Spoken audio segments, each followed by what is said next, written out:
Assalamualaikum warahmatullahi wabarakatuh. Kami dari kelompok 10 ingin mempresentasikan hasil diskusi kami yang berjudul Siapa Partner Kunci Paling Berpengaruh dalam Pengembangan Tata Kelola Pemerintahan Digital dan Mengapa. Berikut adalah anggota dari kelompok kami. Kemudian ini adalah outline pembahasan kelompok kami. Yang pertama ada definisi, yang kedua partner-partner, yang ketiga partner kunci, yang keempat studi kasus, dan yang kelima adalah kesimpulan dan ringkasan dari presentasi kita. Yang pertama yaitu definisi. Definisi dari tata kelola pemerintahan digital adalah tata kelola pemerintahan yang menerapkan teknologi informatika. Dalam artian yaitu menggunakan sistem digital atau komputerisasi yang bertujuan untuk mewujudkan tata kelola pemerintahan menjadi good governance. Nah, terciptanya good governance yaitu salah satunya melalui e-governance sebagai bentuk tata kelola pemerintahan digital dalam revolusi industri 4.0.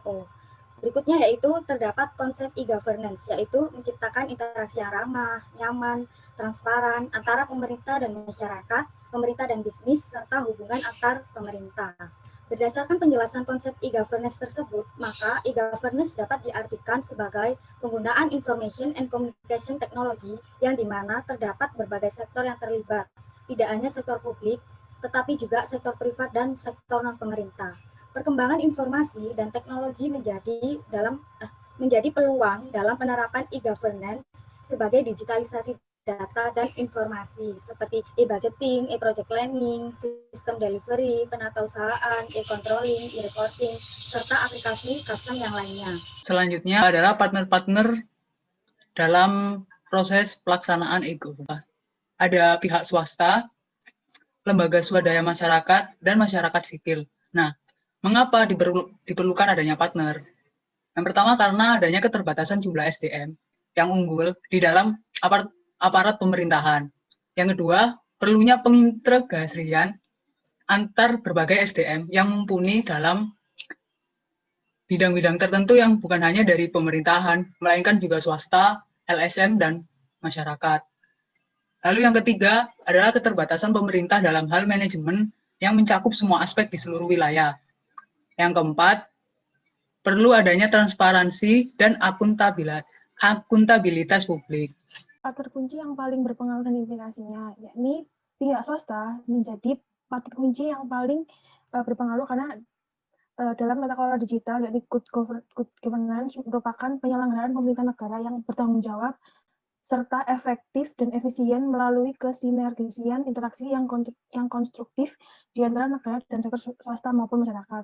Akan tetapi terdapat beberapa kendala untuk mewujudkan e-governance di Indonesia, seperti sarana dan prasarana teknologi, yakni teknologi ICT yang harganya mahal dan membutuhkan budget yang lebih di Indonesia, sehingga pemerintah melakukan kerjasama dengan sektor swasta yang menaungi provider ICT sehingga akan mendapatkan keuntungan dari dua pihak. Lalu pada implementasinya, seperti melakukan aktivitas sehari-hari, semacam perusahaan swasta membutuhkan banyak sekali data dan informasi yang dimiliki oleh pemerintah. Lalu dengan terbentuknya relasi yang baik antara pemerintah dengan kalangan bisnis, tidak saja menguntungkan para praktisi bisnis dalam menjalankan perusahaannya, namun juga lebih banyak hal yang menguntungkan pemerintah jika terjadinya relasi tersebut. Contohnya pada perusahaan wajib pajak yang dapat dengan mudah menjalankan aplikasi berbasis web guna menghitung besarnya pajak yang harus dibayar ke pemerintah dan pembayaran dapat dilakukan melalui internet. Dengan terjalinnya hubungan tersebut, maka dapat menyebabkan perputaran roda ekonomi dalam negara.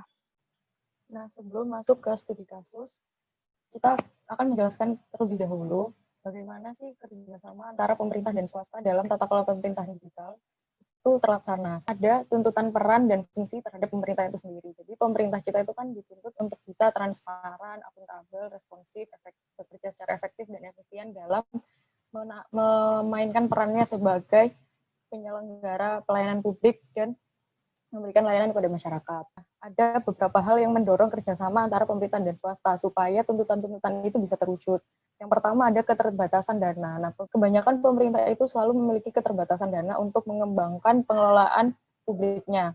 Nah, selain ada keterbatasan dana, ada efisiensi dan efektivitas pemerintahan.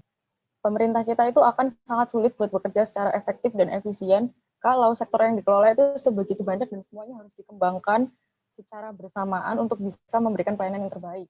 Yang ketiga ada pertanggungjawaban pemerintah kepada masyarakat. Dari peran dan fungsi yang dimiliki pemerintah itu, pasti salah satu outputnya itu adalah memberikan pelayanan kepada masyarakat. Nah, tuntutan dan peran fungsi pemerintah itu bisa dipenuhi jika bekerja sama dengan swasta. Bentuk kerjasama antara pemerintah dan swasta sendiri itu salah satunya adalah public-private partnership. Menurut William J. Parente dari USAID Environmental Service Program, PPP adalah an agreement or contract between a public entity and a private party under which A. Private party undertakes government function for specified period of time. B. The private party receive compensation for performing the function directly or indirectly. C. The private party is liable for the risk arising from performing the function. And D. The public facilities, plan, or other resources may be transferred or made available to the private party. Maksudnya apa?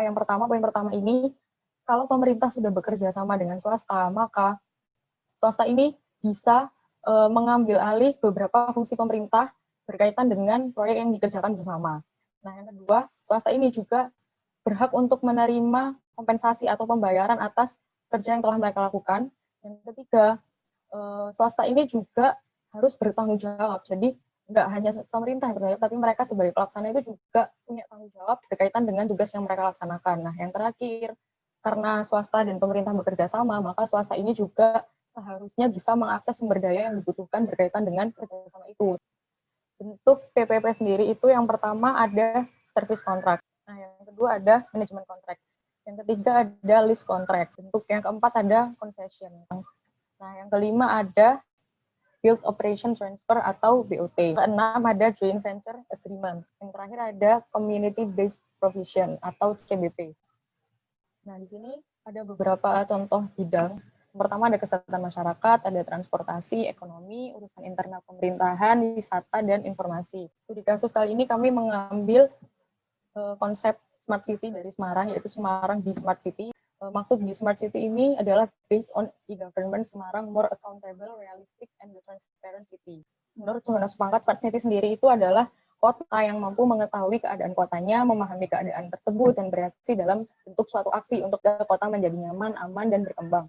Smart City umumnya dicirikan sebagai kota yang mampu mengintegrasikan elemen-elemen yang ada dalam kota, tidak hanya dilakukan oleh pemerintah saja, tapi juga melibatkan seluruh elemen yang ada dalam kota tersebut.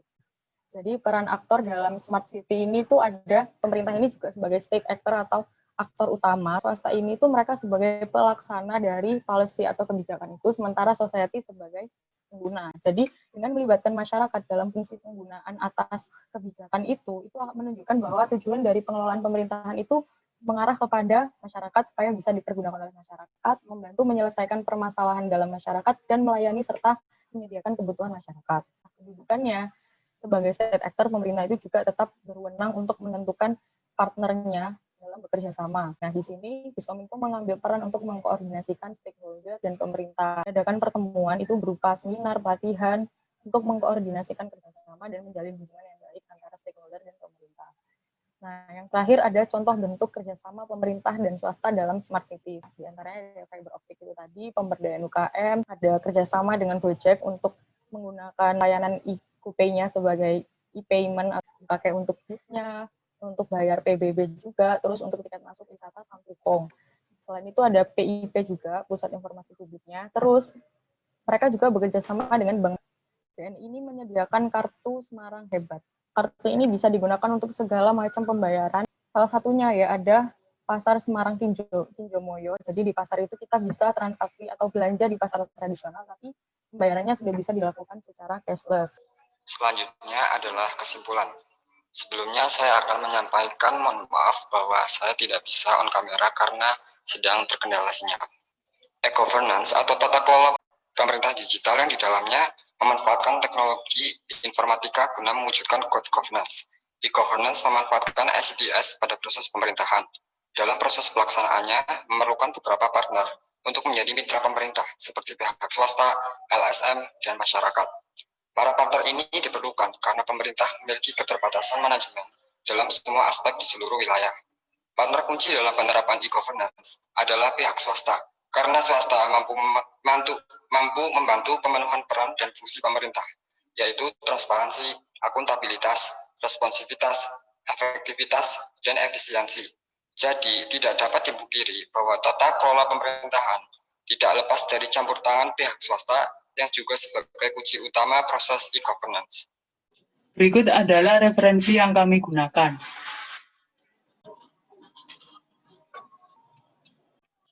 Sekian presentasi dari kami, kelompok 10. Apabila ada salah kata dan perbuatan, mohon dimaafkan.